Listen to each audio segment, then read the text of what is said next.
Hi hello ನಮಸ್ತೆ friends, welcome back to my vlog. ಎಲ್ಲರೂ ಹೇಗಿದ್ದೀರಾ? ಚೆನ್ನಾಗಿದ್ದೀರಿ ಅಂತ ಭಾವಿಸ್ತಾ ನಾವು ಚೆನ್ನಾಗಿದ್ದೇವೆ. ಸೊ ಇಲ್ಲಿ ಬಂದುಬಿಟ್ಟು ನಾನು ಸಾಯಂಕಾಲ ಅಂದರೆ ರಾತ್ರಿಯಿಂದ ವ್ಲಾಗ್ ಸ್ಟಾರ್ಟ್ ಮಾಡ್ತಾ ಇದ್ದೀನಿ. ಇಲ್ಲಿ ಬಂದುಬಿಟ್ಟು ರಾತ್ರಿ ಅಡುಗೆಗೆ ಚಪಾತಿ ಮತ್ತು ಸೋರೆಕಾಯಿ ಪಲ್ಯ ತಿಂದು ಬೋರ್ ಆಗಿತ್ತು. ಸೊ ಅದರಿಂದ ಸೋರೆಕಾಯಿ ಚಟ್ನಿ ಮಾಡ್ತಾ ಇದ್ದೆ.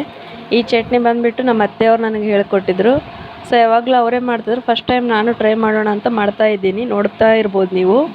ಫಸ್ಟ್ ಮೆಣಸಿನ್ಕಾಯಿ ಕಡಾಯಿನಲ್ಲಿ ಸುಮ್ಮನೆ ಹಾಗೆ ಹಾಕ್ಬಿಟ್ಟು ಫ್ರೈ ಮಾಡಿದೆ, ಯಾಕಂದರೆ ಘಾಟ ಬರಬಾರ್ದಂತ. ಸೊ ಆಮೇಲೆ ಆಯಿಲ್ ಹಾಕ್ಬಿಟ್ಟು ಚೆನ್ನಾಗಿ ಫ್ರೈ ಮಾಡಿ ಸ್ಮೂತ್ ಆಗೋವರೆಗೆ ಫ್ರೈ ಮಾಡಬೇಕು. ಆನಂತರ ಇದು ಹೆಚ್ಚಿಟ್ಕೊಂಡಿರೋ ಸೋರೆಕಾಯಿನ ಚಿಕ್ಕದಾಗಿ ತೊಳೆದ್ಬಿಟ್ಟು ನಂತರ ಕಡಾಯಲ್ಲಿ ಸ್ವಲ್ಪ ಎಣ್ಣೆ ಹಾಕಿಬಿಟ್ಟು ಚೆನ್ನಾಗಿ ಸ್ಮೂತ್ ಆಗೋವರೆಗೆ ಫ್ರೈ ಮಾಡ್ಕೋಬೇಕು, ಹುರ್ಕೊಂಡ ನಂತರ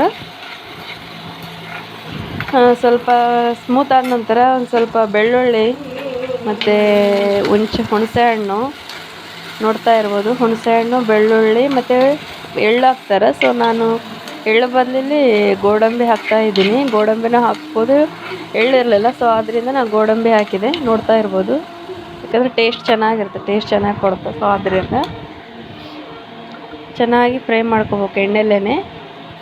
ಆವಾಗಲೇ ಸ್ಮೂತ್ ಆಗಿಬಿಡ್ತದೆ ಎಣ್ಣೆಲಿ ಫ್ರೈ ಆದ ನಂತರ. ಸ್ವಲ್ಪ ಫ್ರೈ ಆದ ನಂತರ ಕೆಳಗಡೆ ಇಳಿಸ್ಬಿಟ್ಟು ಕೊನೆಗೆ ಕೊತ್ತಂಬರಿ ಸೊಪ್ಪು ಹಾಕಿದ್ದೇನೆ. ಸ್ವಲ್ಪ ಆಪ್ಷನಲ್ ಹಾಕ್ಕೊಂಡ್ರೆ ಹಾಕ್ಕೋಬೋದು, ಇಲ್ಲಾಂದರೆ ನಡೀತಾ. ಸೊ ಇಲ್ಲಿ ಮಿಕ್ಸಿಗೆ ಹಾಕ್ಕೊತಾ ಇದ್ದೀನಿ, ನೋಡ್ಬೋದು. ಫಸ್ಟ್ ಹಸಿಮೆಣಸಿನ್ಕಾಯಿ ಮತ್ತು ಇದು ಜೀರಿಗೆ, ಫಸ್ಟ್ ಹಸಿಮೆಣಸಿನ್ಕಾಯಿ ಹಾಕಿಬಿಟ್ಟು ಆನಂತರ ಸೋರೆಕಾಯಿ ಅದೆಲ್ಲ ಫ್ರೈ ಮಾಡ್ಕೊಂಡಿದ್ದಾಕಿ ಉಪ್ಪು ಬೇಕಿರೋಷ್ಟು ಉಪ್ಪು ಹಾಕಿಬಿಟ್ಟು ಮಿಕ್ಸಿಗೆ ಹಾಕ್ಕೊಂಡು ಆನಂತರ ಕಡಾಯಿ ಇಟ್ಟು ಕಡಾಯಲ್ಲಿ ಸ್ವಲ್ಪ ಮತ್ತೆ ಎಣ್ಣೆ ಕಾಯ್ಲಿಕ್ಕೆ ಇಡಬೇಕು. ಒಂದು ಸ್ವಲ್ಪ ನೀರನ್ನು ಹಾಕ್ಬಾರ್ದು, ಸ್ವಲ್ಪ ಕೂಡ ಹಾಕ್ಬಾರ್ದು, ಯಾಕಂದರೆ ಕೆಟ್ಟೋಗ್ಬಿಡುತ್ತೆ ಚಟ್ನಿ. ಎಣ್ಣೆಲೇ ಮಾಡಬೇಕು. ಸೊ ಇಲ್ಲಿ ಬಂದುಬಿಟ್ಟು ಕಡಾಯಿ ಇಟ್ಬಿಟ್ಟು ಎಣ್ಣೆ ಕಾದ ನಂತರ ಸಾಸಿವೆ, ಜೀರಿಗೆ, ಕರಿಬೇವು ಹಾಕಿಬಿಟ್ಟು ಮಿಕ್ಸಿಗೆ ಹಾಕ್ಕೊಂಡಿರೋಂಥ ಸೋರೆಕಾಯಿದು ಪೇಸ್ಟ ಹಾಕ್ಬೇಕು. ಇದರಲ್ಲಿ ಸೋರೆಕಾಯಿ ಚಟ್ನಿ ಹಾಕಿಬಿಟ್ಟು ಚೆನ್ನಾಗಿ ಫ್ರೈ ಮಾಡಬೇಕು, ಸ್ಮೆಲ್ ಹೋಗೋವರೆಗೂ. ಸೂಪರ್ ಇರುತ್ತೆ ಫ್ರೆಂಡ್ಸ್, ಟೇಸ್ಟ್ ಮಾತ್ರ ಸೂಪರ್ ಅಲ್ಟಿಮೇಟ್ ಇರುತ್ತೆ. ಇದು ಬಂದುಬಿಟ್ಟು ಈ ಕಡೆ ರೈಸ್ ಮಾಡ್ಲಿಕ್ಕೆ ಇಟ್ಟಿದೆ, ಅನ್ನ ಮಾಡ್ಲಿಕ್ಕೆ ಇಟ್ಟಿದೆ. ಚಪಾತಿ, ಚಟ್ನಿ ಮತ್ತು ಅನ್ನ ಮಾಡಿದೆ. ಬೇಳೆ ಇತ್ತು, ಸಾಂಬಾರು ಮಧ್ಯಾಹ್ನದ್ದು. ಸೊ ಅದರಿಂದ ಇಲ್ಲಿ ಬಂದುಬಿಟ್ಟು ನಮ್ಮ ಮನೆಯವರು, ನಮ್ಮ ಚಿಂಟು ಟಿ ವಿ ನೋಡ್ತಾ ಇದ್ದಾರೆ. ಡ್ಯಾನ್ಸ್ ನೋಡ್ಬೋದು ನನ್ನ ಮಗಂದು. ಅವನಿಗೆ ಡ್ಯಾನ್ಸ್ ಅವ್ರ ಅಪ್ಪ ಇದ್ದರೆ ಸಾಕು, ನಾನು ಬೇಕಾಗಿರಲ್ಲ ಅವನಿಗೆ. ಸಾಯಂಕಾಲ ಬಂದ ನಂತರ ಅವ್ರ ಅಪ್ಪಂದ ಅತಂದೆ ಟಿ ವಿ 3 ರಾಜಕೀಯ ನೋಡ್ತಾ ಇರ್ಬೋದು. ಯಾವ ಥರ ಮಲ್ಕೊಂಡಿದ್ದಾನೆ, ಯಾವ ಥರ ಟಿ ವಿ ನೋಡ್ತಾನೆ, ಯಾವ ಥರ ಡ್ಯಾನ್ಸ್ ಮಾಡ್ತಾನೆ.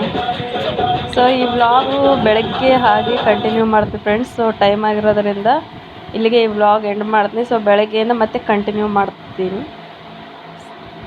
Hi friends, good morning. ಬನ್ನಿ ಇವತ್ತಿನ ವ್ಲಾಗ್ ಸ್ಟಾರ್ಟ್ ಮಾಡೋಣ. Welcome back to my vlog.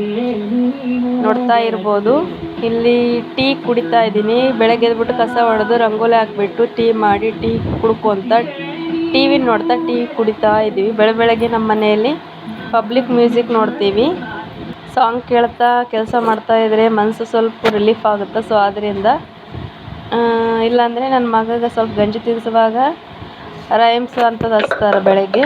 ಇಲ್ಲಿ ಬಂದುಬಿಟ್ಟು ಟಿಫನಿಗೆ ಮೆಂತ್ಯ ಪಲ್ಯ ಇತ್ತು. ಸೊ ಮೆಂತ್ಯ ಸೊಪ್ಪು ಕಟ್ ಮಾಡಿ ಚೆನ್ನಾಗಿ ತೊಳೆದು ಇದು ಬೇಳೆ ಯಾವುದಂದರೆ ತೊಗರಿ ಬೇಳೆ ಬೇಯಿಸಿಬಿಟ್ಟು ಪಲ್ಯ ಹಾಕಿ ಉದುರುಬೇಳೆ ಮಾಡಿದ್ದೆ.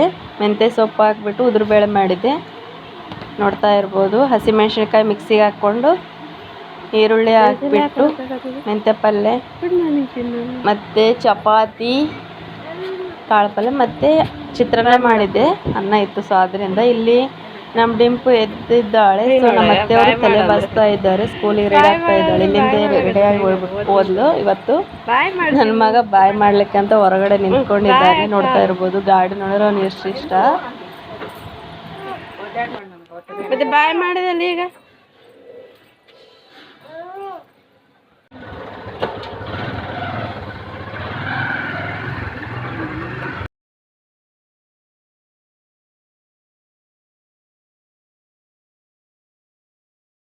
ಗಾಡಿ ಸ್ಟಾರ್ಟ್ ಆಗಲಿ ಅಂತ ಕಾಯ್ತಾ ಇದ್ದಾನೆ. ಅವನು ಬಿಡೋದಿಲ್ಲ. ಸೊ ಅವನನ್ನು ಮುಂದೆ ಕುಂದಿರ್ಸ್ಕೊಂಡು ಕರ್ಕೊಂಡು ಹೋದರು.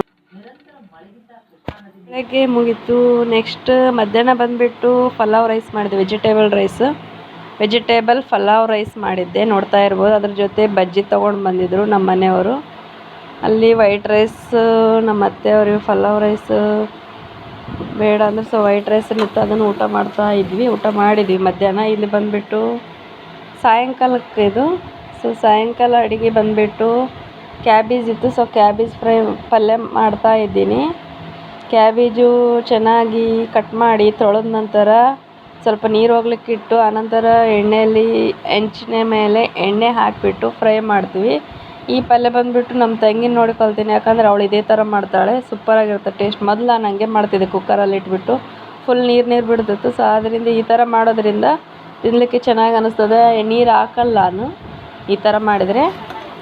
ಉಳ್ಳಾಗಡ್ಡಿ ಕಟ್ ಮಾಡಿಬಿಟ್ಟು ಕಡಾಯಿ ಎಣ್ಣೆ ಕಾದ ನಂತರ ಸಾಸಿವೆ ಜೀರಿಗೆ ಕರಿಬೇವು ಹಾಕಿದ ನಂತರ ಈರುಳ್ಳಿ ಹಾಕಿಬಿಟ್ಟು ಅದರಲ್ಲಿ ಅರಿಶಿಣ ಉಪ್ಪು ಖಾರ ಹಾಕಿಬಿಟ್ಟು ಕೊನೆಗೆ ಕ್ಯಾಬೇಜ್ ಹಾಕಿಬಿಟ್ಟು ಮಿಕ್ಸ್ ಮಾಡಿ ಒಂದು 10 ನಿಮಿಷ ಹಂಗೆ ಎಣ್ಣೆಲಿ ಫ್ರೈ ಮಾಡಿದರೆ ಸೂಪರ್ ಟೇಸ್ಟ್ ಆಗಿರುತ್ತೆ.